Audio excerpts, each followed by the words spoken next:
Welcome, everyone. Thanks for tuning in. I'm Spiro with a brief but very disturbing update regarding COVID-1984. Unfortunately, things have escalated since my last report. I've been noticing a debate on social media concerning mandatory vaccination and whenever this subject arises, many people are quick to jump to the conclusion that here in the U.S., for example, that Trump will not mandate the COVID vaccine. The thing is he doesn't have to. It will much more likely be enforced on a local state level. Case in point, Virginia's health commissioner just announced on Friday in an interview that he intends to mandate the shot once it becomes available for all residents. Virginia's health commissioner says he plans to mandate a coronavirus vaccine when it's made available to the public. A bill being considered during this ongoing special session would allow people to opt out, at least some folks. WFXR's Capitol Bureau reporter Jackie DeFusco breaks it all down. If you presumably still are the Commissioner of Health when a vaccine is made available to the public, do you intend on mandating it? Yes. Commissioner of Health Dr. Norman Oliver says he strongly opposes a bill that would allow people with a religious opposition to opt out of an otherwise required COVID-19 vaccine. It's killing people now. We don't have a treatment for it. And if we develop a vaccine that can prevent it from spreading in the community, we will save hundreds and hundreds of lives. Currently under state law, only people with a medical exemption could refuse a mandate. Dr. Oliver says he doesn't know what the punishment would be for noncompliance. I think the overwhelming majority of people would, in fact, respond well. A new poll suggests more than 1 in 3 Americans aren't interested in getting a coronavirus vaccine.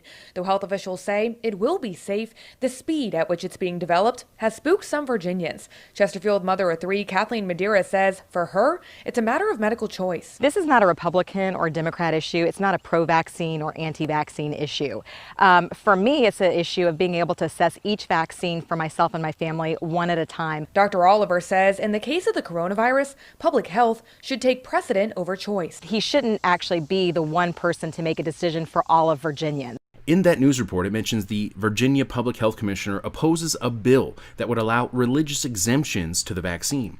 Recently, the Pope himself weighed in on the issue and stated that he backs a universal COVID vaccination for all, saying it shouldn't only be rich nations who have access to this experimental shot. And I would agree to that to a large extent, or a certain extent. For example, if people want to have access to the vaccine, okay, then they should have access to it regardless of where they live. But I believe that people should not be forced. And in my view, the Pope weighing in on this is a move that is meant to reinforce the elimination of the religious exemption, to make it even more difficult to legally refuse the vaccination. Although some church leaders have urged Catholics to reject the COVID vaccine, the ones that are developed using cell lines from aborted fetal tissues from aborted babies. Now, in the previously mentioned local news report, the health commissioner stated that he wasn't sure what the penalties would be for those who refused the mandated shot. But in Nashville, Tennessee, a city councilwoman recommended attempted murder charges for those who refused to wear a mask. In Greece, strict penalties for those who violate the penal provisions for the spread of infectious diseases are now being enforced, and violators could spend up to life in prison for the most extreme circumstances relating to violations of the coronavirus quarantine. In Australia, police raided a man's home and removed him from his family by force and forced him into quarantine because he refused to take a COVID blood test at a checkpoint.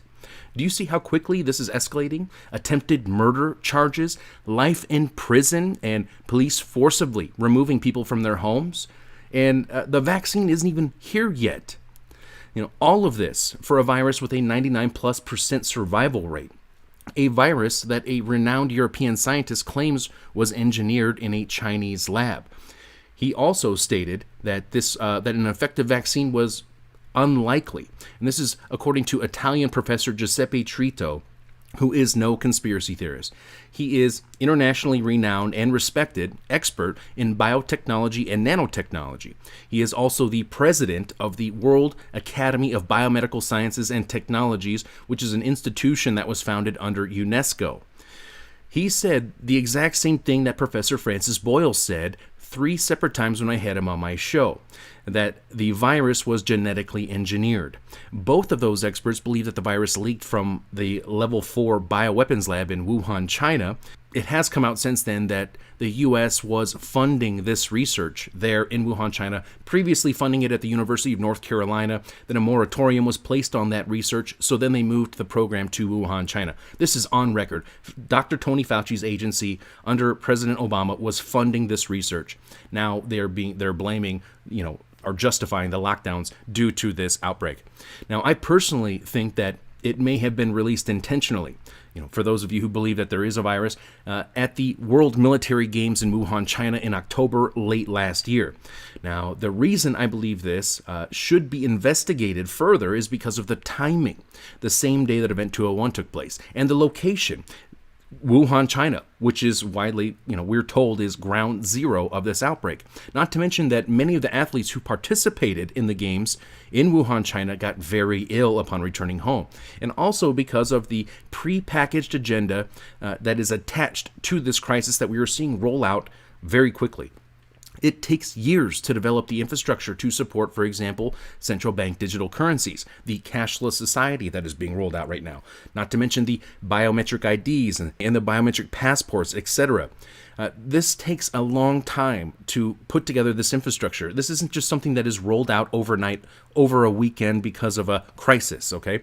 Now, here is an example of the problem, reaction, solution Hegelian dialectic taking place right now, like, for example, the controlled demolition of global social and economic systems to then roll out this cashless society, and transhumanism, and global governance, which is all included under the World Economic Forum's Great Reset and Fourth Industrial Revolution and attached to the United Nations Agenda 21. And I will remind you all right now that the World Economic Forum and the United Nations, not to mention the Bill and Melinda Gates Foundation, the CDC from the US and China, vaccine manufacturers, the media, central banks, these were all the players that participated in Event 201 that took place the exact same day that the World Military Games took place in the opening ceremonies there in Wuhan, China, where 110 different nations all participated, nearly 10,000 military athletes, and this does not include the support personnel that would have accompanied these kind of delegations.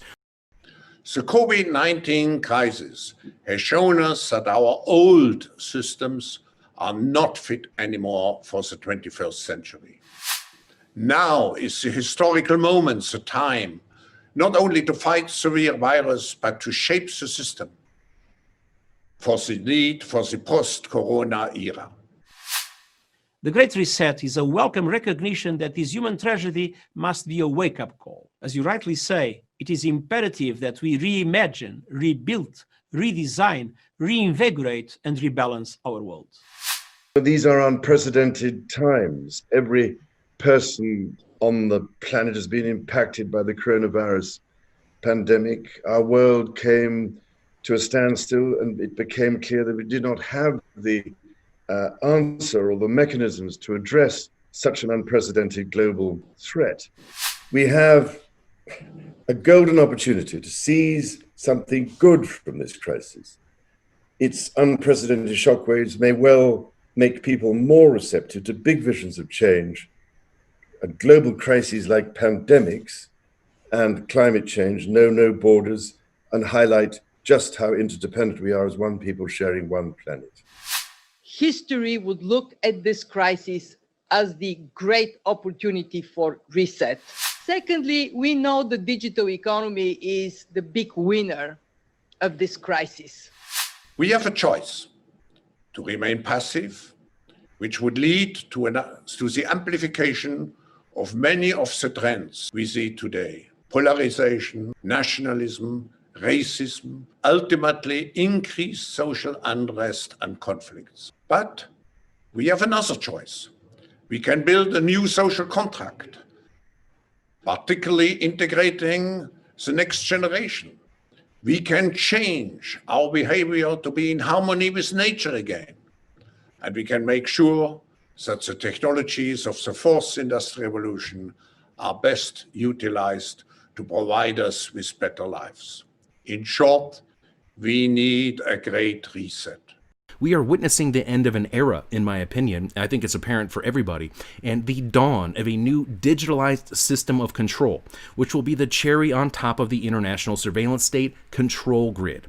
People often ask, well, if this is a bioweapon, then why is the survival rate so high? Well, as you can see, they clearly didn't need to kill millions in order to control billions. Look at 9/11. 3,000 people died, and it forever changed the world, thanks to a well-organized and weaponized fear campaign driven by the sold-out media.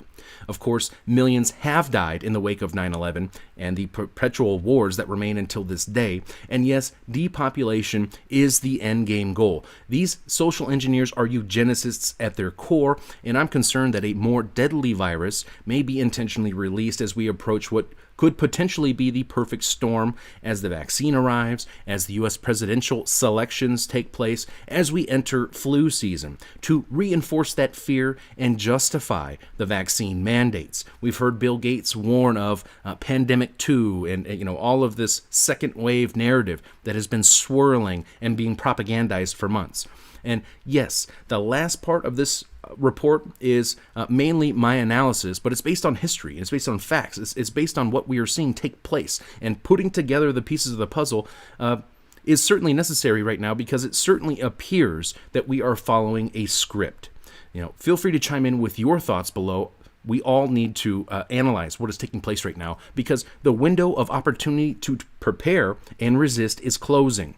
The amount of tyranny we will live under is the exact amount we will accept and put up with and tolerate. We must resist COVID-1984 like our life depends on it because there is a good chance that it does. I'm Spiro. Stay tuned for more. Be sure to follow me on BitChute, Twitter, Parler, all of those because this channel may not be around much longer, and you can always find my work at activistpost.com. Thanks for watching. Be sure to share this.